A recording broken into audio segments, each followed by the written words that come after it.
On Capitol Hill, tempers didn't just rise, they erupted. What was supposed to be a very serious discussion on war, it quickly turned into a blazing confrontation over just one question. Is Donald Trump mentally fit to lead? Ladies and gentlemen, the room, it fell silent when Congresswoman Sarah Jacobs, she leaned forward and asked a question that most politicians kind of avoid. Is the president mentally stable enough to be commander-in-chief? Not a policy question though, not a budget question. A question about the mind of a man who's leading a country at war. And then came Mr. Pete Hegseth, and the fire began. Mr. Hegseth, he didn't just pause. He didn't soften his tone. He fired back instantly. Did you ask the same about Joe Biden? Well, the room stirred. The tension, it was impossible to ignore. Well, Jacobs wasn't backing down. She reminded him that Biden is no longer the president. And Trump has been in charge for over a year now. But Mr. Hegseth, he refused to be entertained with this particular question. I won't engage in this level of disrespect. That's what he said before delivering one of the boldest lines of the hearing.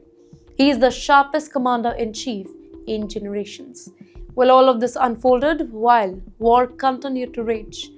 Outside that particular room, the conflict involving Iran had already crossed about 60 days.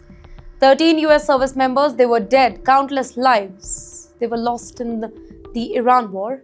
Oil routes, they were blocked, and fuel prices, they were rising across the globe.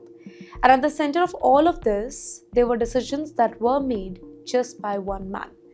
Concerns didn't just come out of nowhere, by the way. They were refueled by a series of late-night social media posts by Mr. Trump.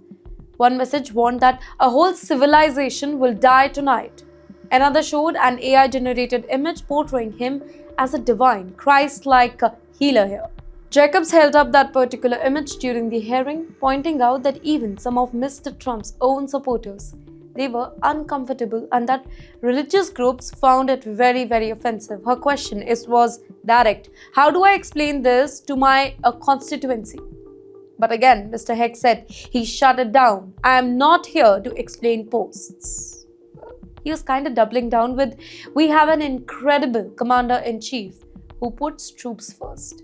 You know, what made this particular moment even more striking is that criticism isn't just coming from Democrats. Figures from Trump's own ecosystem, including Marjorie Taylor Greene, Candace Owens, Megyn Kelly, and Tucker Carlson, they have also raised concern.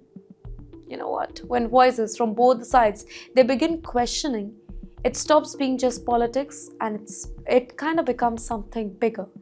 In the meantime, the Strait of Hormuz, one of the world's most critical oil routes, remains blocked. Oil prices surge, fuel costs it rise, and the global market is right now trembling. The question grows louder now: who is steering the whole ship?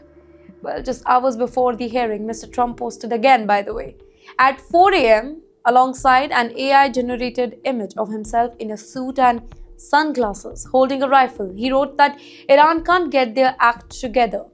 They better get smart soon. Now, this isn't just about one post or one hearing. It's about leadership during a crisis. When the world is on the edge and lives are at stake, does perception really matter as much as policy, and who decides what fits to lead really means? Ladies and gentlemen, one hearing, one question, no clear answer, but one thing is certain. This debate is definitely far from over.